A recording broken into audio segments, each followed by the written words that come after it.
और so welcome student, आप सभी लोगों का बहुत बहुत स्वागत इस ई पाठशाला की वीडियो लेक्चर सीरीज में। क्लास 11th का चैप्टर नंबर 3 जो अकॉर्डिंग टू न्यू सिलेबस 2023 और 24 के हिसाब से बना है, और वो चैप्टर नंबर 3 है नोमैडिक एम्पायर। हिस्ट्री का चैप्टर है।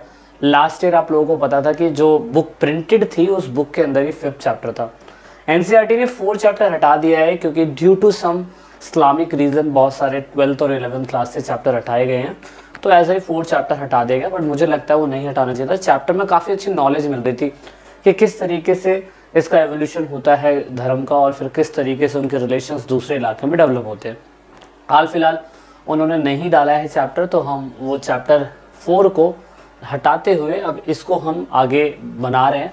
तो आप इस चीज़ पे फोकस करिएगा कि अब ये चैप्टर 5th जो था वो यहाँ पे 3rd हो चुका है। सो दोस्तों, चैप्टर का नाम नोमैडिक एम्पायर है। नोमैड लोग कौन होते हैं आप लोगों ने पहले भी पढ़ा होगा। 10th क्लास में घुमंतु लोगों को जो शिफ्टिंग कल्टीवेशन करते थे इंडिया के अंदर, उन्हें नोमैड्स पीपल कहा जाता था। जो अपने पशुओं के साथ गर्मियों के टाइम पीरियड में नीचे पहाड़ों के नीचे आ जाते थे, और जब नीचे क्या कहते हैं ऊपर ठंड ज़्यादा हो जाती थी तो नीचे आ जाते थे, जब नीचे गर्मी होती थी तो ऊपर चले जाते थे। इसे ट्रांस ह्यूमन भी कहा जाता है और नोमैड्स एम्पायर भी कहा जाता है। हिंदी में इसको खाना बदोश लोग भी कहते हैं। बट क्लास 11th की हिस्ट्री के अंदर ना ये पूरी तरीके से अलग है। एक ऐसे एम्पायर की बात हम करेंगे जो पूरी तरीके से पूरी दुनिया में सबसे बड़े साम्राज्य का हिस्सा बन जाता है। ईपी फैमिली हमारा टेलीग्राम अकाउंट है, नोट्स के लिए आप लोग वहां जा सकते हैं, और साथ में हमारे साथ इंस्टाग्राम ई पाठशाला चैनल है। जल्द ही आप लोगों को वीडियो के डिस्क्रिप्शन में हमारा गूगल प्ले स्टोर भी मिल जाएगा, आप वहाँ पे भी जा सकते हैं और उसे भी डाउनलोड कर सकते हैं। ओके, सो अभी हम थोड़ा सा आगे ही बढ़ रहे हैं इसके 1 सेकेंड। ओके, सो अब दोस्तों नोमैडिक एम्पायर के बारे में जैसे मैंने कहा कि हम इनके बारे में पढ़ने जा रहे हैं। इन सभी खानों के खान 30 मार Khan, that means that Salman Khan नहीं बोल रहा, सलमान खान की बात हो रही, सैफ अली खान की बात नहीं हो रही है, और यहाँ पे शाहरुख खान की बात भी नहीं हो रही। इन सभी खानों में सबसे बड़ा खान जो है ना, वो आपका यूनिवर्सल रूलर आपका चंगेज खान है। चंगेज खान, जैसे कहीं कहीं गेंगिस खान भी प्रोनाउंस किया गया है, तो आप ऐसा ही समझ के चलना कि चंगेज खान के बारे में ही हम पढ़ने जा रहे हैं। चंगेज खान का इतिहास अगर हम देखें तो चंगेज खान के बारे में हम मंगोलों को बोल सकते हैं। 13 से 14 सेंचुरी के दौरान यूरोप और एशिया के बहुत सारे कॉन्टिनेंट में, यानी कि बहुत सारे देशों के अंदर इनका साम्राज्य फैला हुआ था। और चंगेज खान का रियल पिक्चर किसी को नहीं पता है, हर जगह आपको अलग अलग मिलेगा, फिल्मों में भी अलग है। मैंने थोड़ा सा इमेजेस के थ्रू समझाने की कोशिश करी है कि बच्चों को रियल टचअप मिल जाए। 13 to 14 सेंचुरी का मतलब लगभग 1201 से लेके लगभग मैं कह सकता हूँ 1499 समथिंग, ऐसा समथिंग आपको टाइम पीरियड मिलेगा, जिसमें चंगेज खान तो थे बट उनके बेटे और फिर उनके बेटे भी, यानी कि 2 पीढ़ी तक इन लोगों ने पूरे क्या कहते हैं एशिया और यूरोप के बहुत सारे कॉन्टिनेंट पे राज किया। और उसके बाद इतना बड़ा साम्राज्य फैला के जनता के सामने गए कि दुनिया में अशोक जैसा हमारे भारत का महान राजा जिसने अखंड भारत का निर्माण करा था, उसके बाद आपका क्या कहते हैं अलेक्जेंडर द ग्रेट जिसने पूरी दुनिया को जीतने की ख्वाहिश रखी थी, ये उन सब से बहुत अलग था। मतलब उन सब का बाप आप कह सकते हो कि इतने बड़े कॉन्टिनेंट को फैलाने वाला बंदा धरती पर आज तक नहीं हुआ, वो चंगेज खान था। सो इंट्रोडक्शन मैंने बहुत बड़ा चढ़ा के दे दिया है, तो आपको दिख सकता होगा ये थोड़ा सा मैपिंग है, ये चाइना का हिस्सा है बट ये मंगोलों का पार्ट है। मंगोलों के बाद ये पूरा एम्पायर आपको अगर दिखाई दे रहा हो तो ये एशिया के अफ्रीका सॉरी मैं कह रहा हूँ यूरोप के कॉन्टिनेंट से लेके एशिया के कॉन्टिनेंट तक, ये सारा एशिया का कॉन्टिनेंट है, ये यूरोप का कॉन्टिनेंट है, ये सारा एशिया का कॉन्टिनेंट है। तो इतने बड़े इलाके के अंदर इनका साम्राज्य था, जो अपने आप में बहुत बड़ी बात है। विकिपीडिया के अंदर तैमूजिन की पिक्चर कुछ ऐसी दिखाई गई है। नेशनल पैलेस म्यूजियम तेपी यानी कि ताइवान के अंदर ये इमेजेस दिखाई गई है, तो इसे ही हम रियल मान के चलते हैं। इनका टाइम पीरियड 1206 से लेके 1227 का टाइम पीरियड है, और इनको बचपन में आप कह सकते हैं तैमूजिन कहते हैं, यानी कि इनका टाइम पीरियड इसी टाइम पीरियड पे शुरू हुआ। और वैसे तो जन्म इनका 1162 के अंदर हो चुका था, और ऑफकोर्स क्या कहते हैं मंगोल के अंदर इनका जन्म देखने को मिलता है। तो दोस्तों चंगेज खान जो है, असल में ये चैप्टर आपको बताता क्या है? ये चैप्टर बताता है पारंपरिक सामाजिक और राजनीतिक रीति रिवाजों के बारे में, उनका पूरी तरीके से मिलिट्री ऑर्गेनाइजेशन कैसा था, उनका रूल कैसा था, किस तरीके से स्टेपी मैदानों में उस ड्यूरिंग दैट टाइम पीरियड किस तरीके के कल्चर होते थे, उसके साथ साथ मंगोलों के सामने क्या क्या दिक्कतें आई, उनकी अर्थव्यवस्था किस तरीके से थी, उनकी धार्मिक परंपराएं किस तरीके से थी, ये सब हमें थोड़ी सी झलकियां देखने को मिलती है।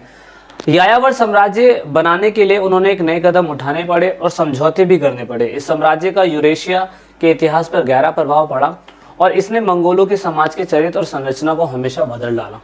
क्योंकि देखो, किसी भी साम्राज्य के बारे में अगर पढ़ते हैं ना, तो उसका कोई ना कोई हिस्ट्रिकल और पॉलिटिकल रिलेशन जरूर होता है और जो प्रेजेंट टाइम पे उसके सिनेरियो को कनेक्ट करता है। अगर हम इस बंदे के इतिहास के बारे में पढ़ रहे हैं तो सबसे बड़ा रीजन यही है कि आज जो मंगोल कंट्री बनी है या मंगोलों के साथ चाइना का रिलेशन आज कैसा है, ये उस समय चंगेज खान के हिस्ट्री पे ही डिपेंड करता था। तो इसमें क्वेश्चन क्या है, क्या क्या हम इस चैप्टर में समझेंगे हम कि इस बंदे ने इतने बड़े राजा, जो दुनिया का सबसे बड़ा राजा अलेक्जेंडर था, उसको भी बौना कैसे बना दिया। जैसे जैसे चैप्टर में हम डिटेल में आगे पढ़ते रहेंगे वो हमें पता चलता रहेगा। दूसरा क्वेश्चन, उसके पास ऐसी कौन सी स्किल थी एडमिनिस्ट्रेटिव सर्विस की कि उस बंदे ने इतने बड़े साम्राज्य को जीत के चलाया भी। जैसे एग्जांपल देता हूँ मोदी साहब जी। मोदी साहब अभी 140 करोड़ लोगों के नेतृत्व करते हैं, 140 करोड़ लोगों का। और अगर 140 करोड़ लोगों का नेतृत्व करते हैं तो क्या सभी को सेटिस्फाई कर पा रहे हैं?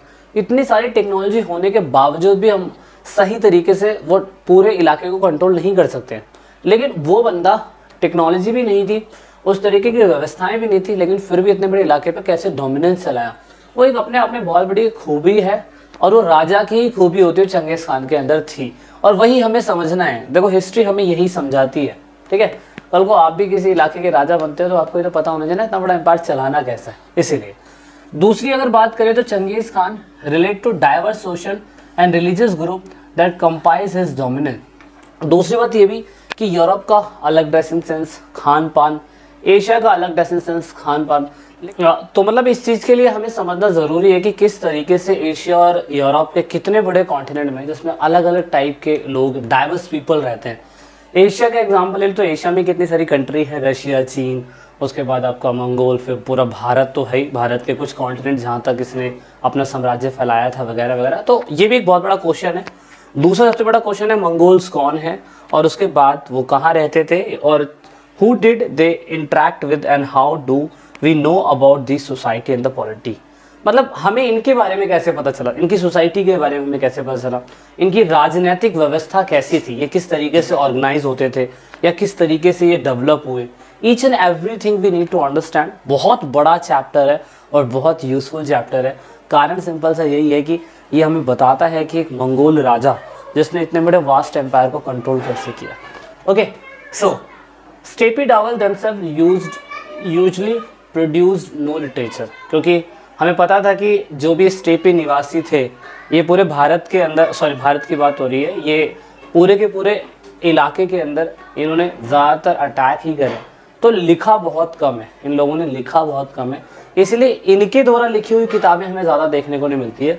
हमें इनके बारे में जो सोर्स मिलता है वो इतिहासकर्ताओं के द्वारा मिलता है, इनके द्वारा डॉक्यूमेंट्स जो किसी और ने लिखे हैं दूसरी भाषाओं के अंदर उनसे मिलता है, और उसके बाद यात्रा जो इनके टाइम पीरियड पे दूसरे लोगों ने करी थी, उन्होंने क्या देखा, उससे हमें समझ में आता है कि मंगोल लोग कैसे थे। यानी कि the imperial success of the Mughals attract many travellers.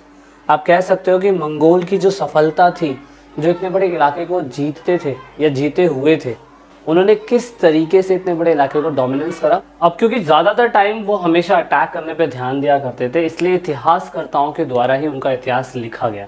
जैसे कि अभी हमने बता ही दिया आप लोगों को कि इतिहासकर्ता, डॉक्यूमेंट्स, ट्रैवल के मिले हुए जितने ब्लॉग्स हैं, वो सारी चीज़ें हमें पूरी तरीके से बताते हैं कि उस समय पे जो पूरी तरीके से मंगोलों का एम्पायर था वो कहाँ से कहाँ तक फैला हुआ था, वो उनकी पॉलिटिकल टेक्निक कैसी थी, सोशल लाइफ कैसी थी, उनका कल्चर कैसा था, सारी चीज़ें।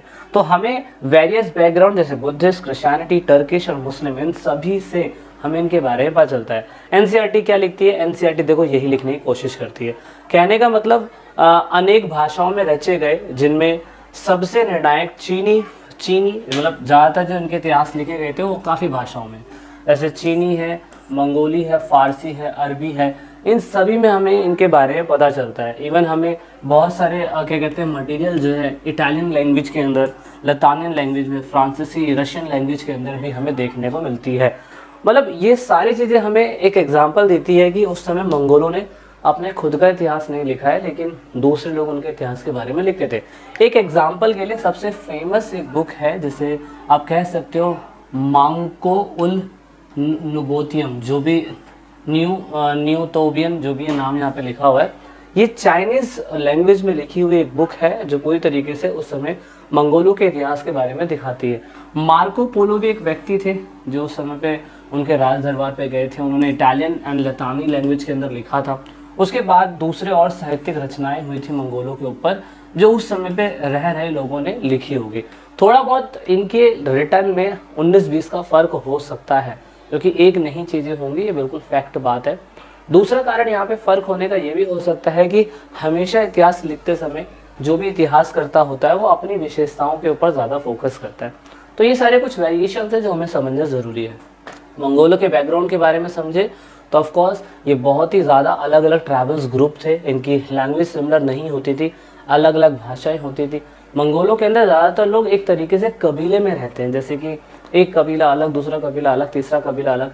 इन सभी कबीलों के अपने खुद के भेड़ बकरी मवेशी होते होंगे, इन सभी के अपने खुद के क्या कहते हैं हेड होते होंगे, इन सभी के अपने खुद सरदार हुआ करते होंगे जो पूरे के पूरे कबीले को, क्लेन को एक तरीके से आदेश देता होगा। और दूसरी बात, इनकी भाषा सिमिलर नहीं हो सकती, क्योंकि कोई दूसरी देवी को पूछता है या देवता को पूछता है, कोई किसी को पूछता है, इसीलिए। तो Mongolian language, some of the Mongols were pastoralist while other were hunter gatherers. अब सारे लोग एक जैसे नहीं है, कुछ लोग चरवाए हैं, कुछ लोग एक जगह पे रुक जाते हैं, कुछ लोग एक जगह से दूसरी जगह माइग्रेट होते रहते हैं, और कुछ लोग ज़्यादातर सिर्फ हंटिंग पे ही डिपेंड रहते होंगे। तो ये पूरी तरीके से अपने भेड़ बकरियों को, मवेशियों को, इन सभी को पालते होंगे और एक प्लेस से दूसरे प्लेस पे जाते होंगे। मंगोलों में पितृवंशीय वंशावली प्रणाली बांटी गई है। पितृवंशीय क्या होता है, जैसे हमारे भारत के अंदर होता है पैटर्नली सिस्टम, मतलब पिता के बाद बेटे को ही सत्ता मिलनी चाहिए, ये वाला सिस्टम मंगोलों के अंदर था। ज़्यादातर मंगोल सेंट्रल एशिया के प्लेस पे ही सिचुएटेड थे, क्योंकि यहाँ पे ही सबसे ज़्यादा स्टेपी मैदान मिलते हैं। स्टेपी मैदान घास के मैदान होते हैं जो भेड़ बकरियों के लिए, ऊँट के लिए, घोड़ों के लिए, चरने के लिए बहुत अच्छी जगह मानी जाती है। तो ये इस तरीके का लैंडस्केप आपको देखने को मिलेगा। आप देख सकते हैं कि यहाँ पे थोड़े बहुत प्लेटूज भी हैं और इस तरीके से यहाँ पे आपको पानी मिल जाता है, कुछ मैदानों वाला प्लेस मिल जाता है। तो इसे कहते हैं गोबी रेगिस्तान। गोबी रेगिस्तान का मतलब होता है कि ज़्यादातर इनके इलाके में चीज़ें उगी ही रहती थी। तो खाना बदोश लोग अगर एक प्लेस से दूसरे प्लेस में जाते हैं तो खाने के लिए भरपूर मात्रा में इनको सामान मिल जाता था। जैसे कि यहाँ पे रोलिंग मैदान है, ये देख सकते हैं रोलिंग मैदान है, पूरी तरीके से ढके पहाड़ हैं, गोबी रेगिस्तान है, नदी है, झरने हैं, ये सारी की सारी चीज़ें उस समय पे इनके लैंडस्केप में दिखाई देती है। अगर आप प्रेजेंट टाइम पे मंगोली को देखें ना, मंगोली लैंडस्केप अगर नेट पे सर्च करें तो भी आपको ऐसा ही देखने को मिलेगा। अब ये चरवाहे, वे चरवाहों की तुलना में लोगों से नर्म शरीर के थे, जो गर्मी के महीने में फंसे गए जानवर के फर और व्यापार से जीवित रहते थे। मतलब ये पूरी तरीके से हम्बल थे, लेकिन ऑफकोर्स क्या कहते हैं अपने लाइफ की लिवलीहुड के लिए जो जानवरों के पंख होते हैं उनको बेचकर रहने की कोशिश करते हैं। कठोर तापमान में नहीं रहते हैं, लंबी सर्दियाँ, शुष्क ग्रीष्म, रेगिस्तान वाले प्लेसेस, सभी को इन्होंने हैंडल करा होता है।